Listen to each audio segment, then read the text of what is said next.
Now, we've had now a number of signs, probably about 7 or 8 specific signs, but we haven't had the sign. Now, in verse 14, we get the sign. This is one of the most crucial verses for us at this time.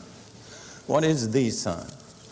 This gospel of the kingdom will be preached in all the world as a witness to all the nations, and then the end will come.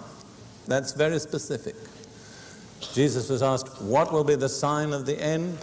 Here he has answered. This gospel of the kingdom will be preached in all the world as a witness to all the nations, and then the end will come. That's a specific answer to a specific question. Very important for us, because whose responsibility is it to preach the gospel? Ours, that's right. We can't expect the political leaders to do it. We can't expect the educators to do it. We can't expect the scientists to do it or the military commanders. We are the ones to do it. And the destiny of the nations is in our hands. We are the most significant people on earth, not because of what we are in ourselves, but because of what we can do. In 2 Peter chapter 3, well, maybe we should look there for a moment. Keep your finger in Matthew 24 and look in 2 Peter chapter 3, verse 11 and 12. 2 Peter 3, 11 and 12. Therefore, since all these things will be dissolved, and that is really the entire earth, what manner of persons ought you to be in holy conduct and godliness, looking for and hastening the coming of the day of God? We are supposed to be doing 2 things: looking for it, expecting it, and hastening it. You see, if we can hasten it, we can also delay it. How do we hasten it? By proclaiming the good news of the kingdom to all the nations. If we don't do it when we could, what are we doing? We are delaying the coming of the Lord. And when you consider the agony that earth is suffering until the Lord comes, it's a fearful responsibility for the church to take upon itself to prolong that agony. If I can leave one thing on your mind, it's this truth. If you don't get anything else, what will actually precipitate the return of the Lord is the proclaiming of the gospel of the kingdom to all nations.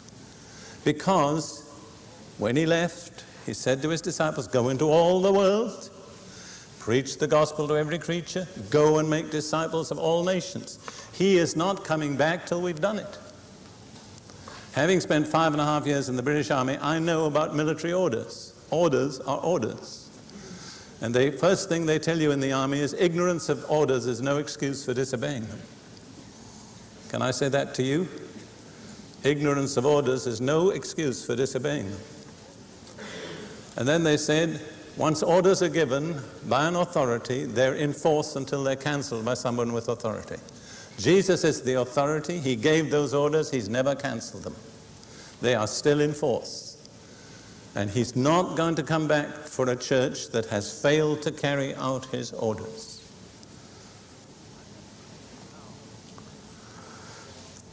Now, let's go on in Matthew 24. Very interesting. After verse 14, there's a complete change of perspective. Verse 14 has looked at all nations, the whole world. Verse 15, the perspective is on a very small area of the earth's surface. Judea. Essentially what is more or less the state of Israel today, but the state of Israel is a bit more than that.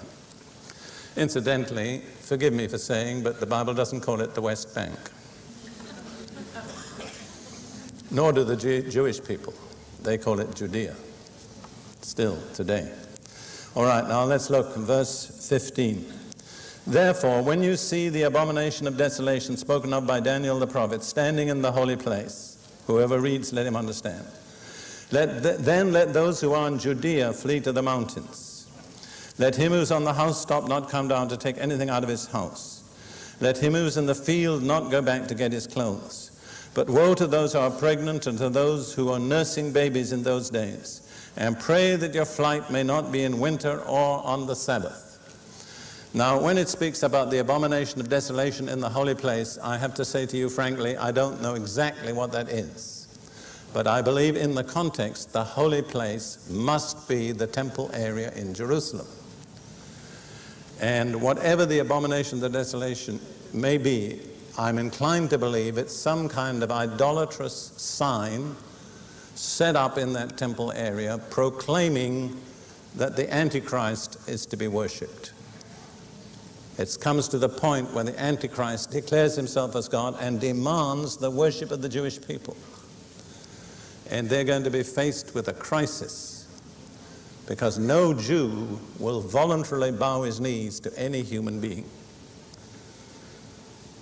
And in a certain sense, I think they're going to be faced with a decision: is the Antichrist the Messiah, or was Jesus the Messiah? And I think God is deliberately bringing them to the place of confrontation. Anyhow, Jesus says, whatever this sign is, when it appears, you've got to act without a moment's delay. And I mean, the urgency of this is frightening. He says that those who are in Judea flee to the mountains. It's not very clear what mountains they are. I'm inclined to think they'll be in the Negev, but that's my personal opinion. Let him who's on the housetop not come down to take anything out of the house. You know that in that part of the world, many of the houses have flat roofs, and they have outside staircases leading up to the roof. So Jesus says, if you're on the roof and you get this information, come straight down the staircase and go off. Don't go into the house to take anything. That's the measure of urgency. And let him who is in the field not go back to get his clothes. All right, you're working out in the field, you've left your coat behind somewhere. Don't turn back to get it, you won't have time. You've got to take off immediately. There is no way you can overemphasize the urgency of this statement. And then he says, woe to those who are pregnant and to those with nursing babies in those days. In other words, it's going to be a very tough time, and particularly tough for pregnant women and nursing women. And then he makes a statement which is very significant. He says, pray that your flight may not be in winter on the Sabbath. First of all, why would it not be good to flee on the Sabbath? Well, you see, I was in Palestine before it became Israel, under the British mandate. And it wouldn't have made any difference at that time whether you fled on the Sabbath or not. But since the Jewish state has been set up, the religious Jews demand special observance of the Sabbath, and most public transport doesn't run on the Sabbath, and any large group of people moving a distance on the Sabbath would immediately become conspicuous. Can you see what the implications of that? It assumes that at this time there will be a Jewish state again established in Judea. Otherwise, this prophecy would make no meaning. People say Jesus didn't predict the restoration of Israel. He did very clearly predict it. Here's one of the places. Now, let me point out something else to you. He tells them how to pray. I say them, but it could be us, since we live in Jerusalem. Pray that your flight may not be in winter on the Sabbath. Very important principle. Prophecy sets limits to what we can pray. It would be foolish to pray that we may not have to flee, because Jesus said we will have to flee. But he says you can pray that you won't have to flee in the winter or on the Sabbath. In other words, if you see the crisis coming and it's winter, you'd say, dear Lord, please hold it off till the fine weather. Or if you see the crisis coming and it's Friday afternoon, which is the eve of the Sabbath, say, Lord, hold it till Sunday. But you see, what I'm trying to emphasize is, if we're not familiar with prophecy, we can pray a lot of silly prayers. It's silly to pray that something will not happen which Jesus has said will happen. See that? I think a lot of Christians are praying for things that will never happen because Jesus has said they'll never happen. Or they are praying that things won't happen which Jesus has said will happen. That's a waste of time. Your prayer has got to be set within the boundaries of the revealed purpose of God. All right, let's go on. Verse 21, for then there will be great tribulation, such as has not been since the beginning of the world until this time. No, nor ever shall be. And unless those days were shortened, no flesh would be saved. But for the sake of the elect, the chosen ones, those days will be shortened. So at this point, there's going to be a period of the most intense agony and suffering ever recorded in human history. Nothing like it has ever taken place before. And when you think back to the Holocaust in 1939 and following, and reckon that 6 million Jews perished in the most horrible way, and that this is going to be worse than that, I would say it requires our careful attention. To me, so many Christians are like people who would have been in Britain in World War II if they were there on D-3 day and they didn't even know there was a war on. So much of our Christianity is so flippant and irrelevant to the realities of the situation. And one main reason is ignorance of biblical prophecy. Now, I'm not an alarmist, and I'm not a pessimist. I'm an optimist. I believe God is in control. I believe the best is going to come out of it. But it's silly not to bear in mind the fact that it's going to be tough. If Jesus says it's going to be tough, I think it'll be tough.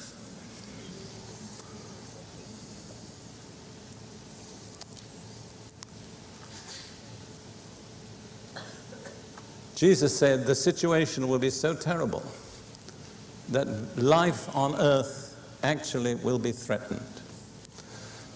Statistically, there are enough nuclear weapons now in being in the world to destroy life 250 times.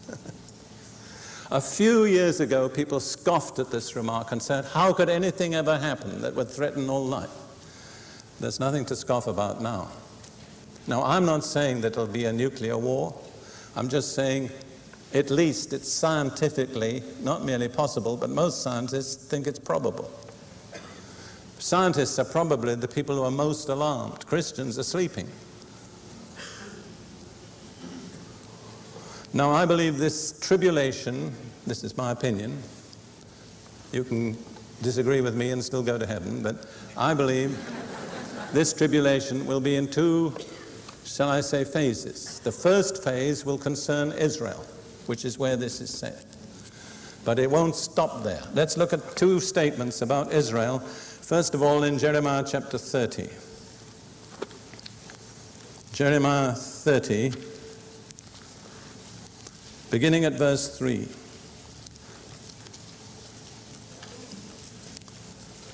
This is a very clear prediction of the restoration of Israel to their land.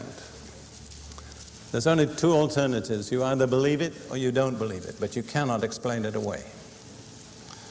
Jeremiah 30, verse 3. For behold, the days are coming, says the Lord, that I will bring back from captivity my people Israel and Judah, says the Lord. And I will cause them to return to the land that I gave to their fathers, and they shall possess it. Now, anybody who knows even a little about the Bible knows which the land is that the Lord gave to Israel's fathers. There's only one land. It's the land of Canaan, or the Holy Land, or Israel. And God says, I will bring my people back, return them to the land, and they will possess it, regardless of what the United Nations says. Verse 4. Now listen, this is in reference to the return of Israel. Now these are the words that the Lord spoke concerning Israel and Judah. For thus says the Lord, we have heard a voice of trembling, of fear, and not of peace. Does that sound like peace? Ask now and see whether a man is ever in labor with child. So why do I see every man with his hands on his loins like a woman in labor, and all faces turn pale? Here is the birth pangs, you understand? It's so terrible that men are behaving like women in labor. Verse 7, alas, for that day is great, so that none is like it. That's what Jesus said, there's never been one like it. And it is the time of Jacob's trouble, but he shall be saved out of it. Never leave out that part. Now, when Jesus speaks in Matthew 24, I think he's talking about the time of Jacob's trouble. Then in Daniel, the 12th chapter of Daniel, verse 1 and following, about the same period, at that time Michael shall stand up, the great prince who stands watch over the sons of your people. Now this is addressed to Daniel, so who are the sons of his people? The Jewish people, Israel, that's right. And notice Michael is the archangel charged with watching over Israel. So whenever Michael is in the forefront, you know that Israel is center stage, because that's his job. So Revelation chapter 12, where Michael is a main figure, tells you Israel is on the stage. At that time Michael shall stand up, the great prince who stands watch over the sons of your people, and there shall be a time of trouble such as never was since there was a nation, even to that time. Again, exactly what Jesus is saying. And at that time your people shall be delivered, everyone who is found written in the book. And many of those who sleep in the dust of the earth shall awake, some to everlasting life and some to shame and everlasting contempt. This is the first resurrection. Those who are wise shall shine like the brightness of the firmament, and those who turn many to righteousness like the stars forever and ever. So in the midst of the darkness, it's possible for God's people to shine like stars. In Genesis 15 verse 5, you don't need to turn there, when God wanted to show Abraham what his descendants would be like, he took him out on a dark night, showed him the stars in the sky, and so shall your descendants be. And God gave this to me by revelation years ago. When the sun and the moon and the other lights are shining, you don't notice the stars. But when every other light has gone out, the stars shine brightest in the darkness. And Paul says we are the descendants of Abraham through faith in Jesus Christ. So when every other light has gone out and the world is in darkness, God is expecting us to shine brighter than ever before. Going back now to Matthew 20, well no, we'll look at something else.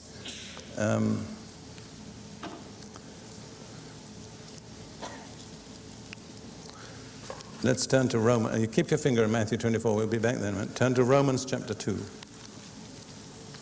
Romans, the 2nd chapter.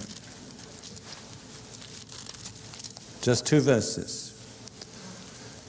Tribulation and anguish, verse 9, sorry, Romans 2, 9 and 10.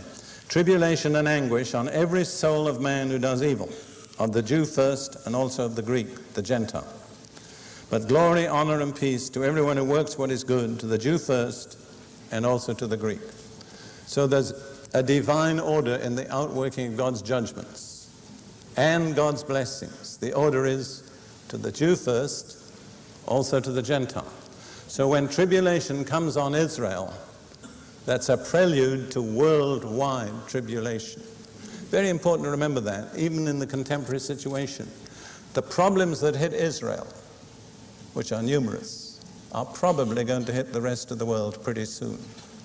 So don't sit back and say it doesn't concern us, because you may find it concerns you much more than you think. Terrorism essentially began against Israel. Now it's worldwide. That's just one example. So, though the tribulation will begin in Israel, it will spread to the whole world. And in Revelation 7, we have a reference to that. Revelation 7, verse 9 and 10.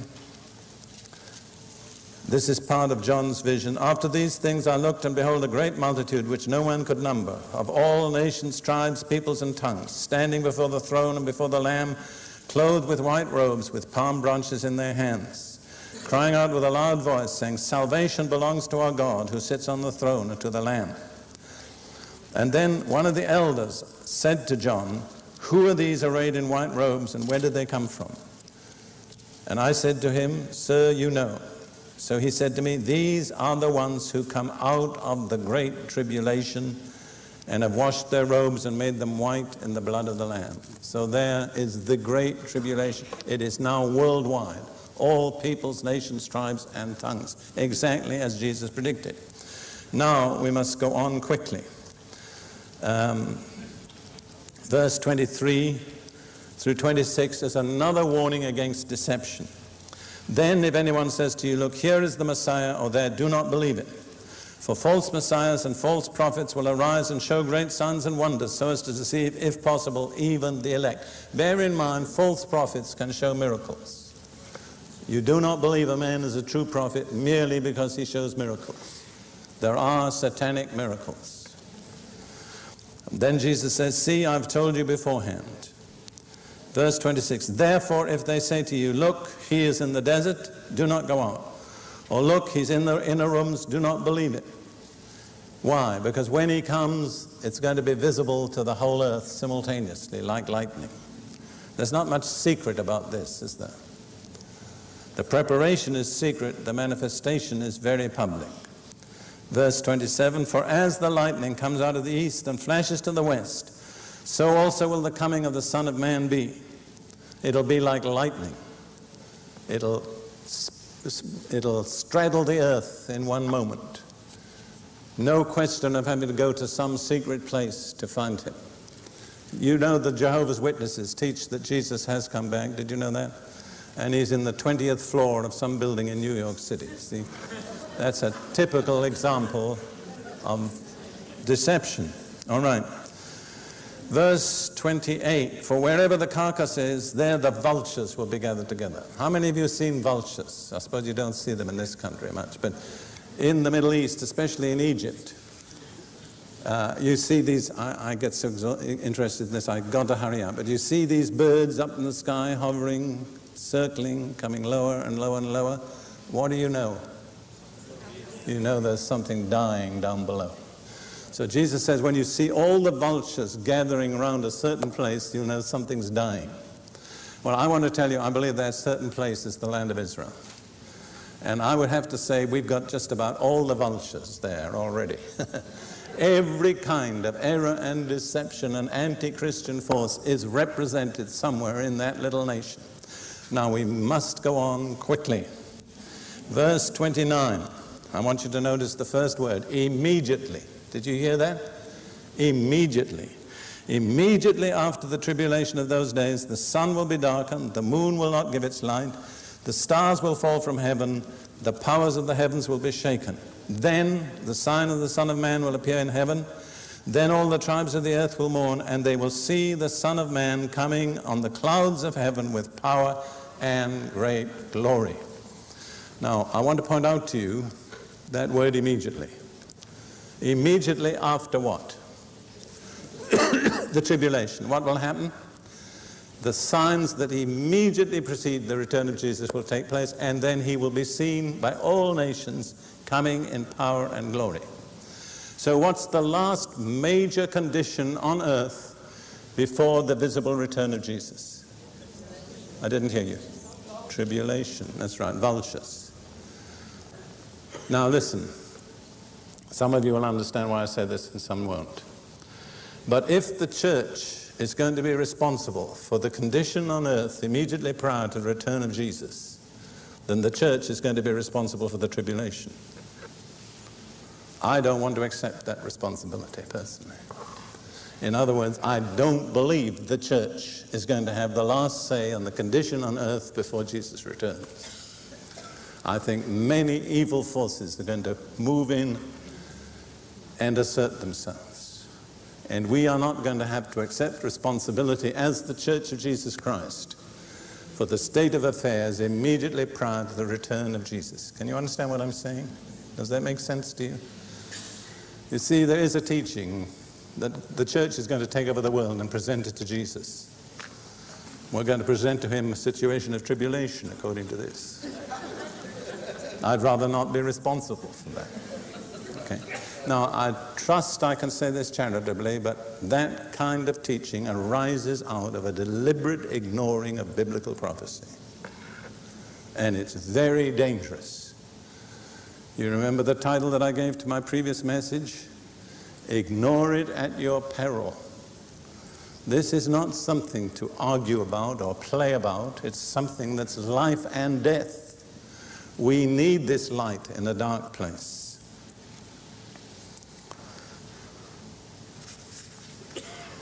Now, I've got about 3 or 4 minutes. Let's turn to Luke 21, and we'll get the answer to the question, when will the temple be destroyed?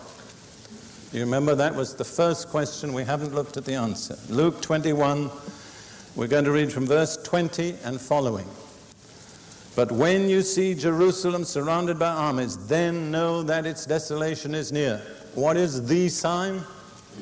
When Jerusalem is surrounded with armies. That was exactly historically fulfilled in AD 70 when the Roman armies surrounded Jerusalem. But Jesus said to those who believed him, let those who in Judea flee to the mountains. Let those who are in the midst of her depart, and let not those who are in the countries enter her. He warned his believing disciples, when you see Jerusalem surrounded with armies, get out as quickly as you can. Historically, this was fulfilled. The Roman armies laid siege to Jerusalem and then, for political reasons, withdrew the siege briefly. The Jews who believed in Jesus as a prophet, heeded the words of Jesus, escaped out of the city and went to a place called Pella across the Jordan and were saved. Then the Roman armies restored the siege and did not raise it till the whole city had been destroyed and 2 million Jews had been killed. You see, it pays to listen to the prophet.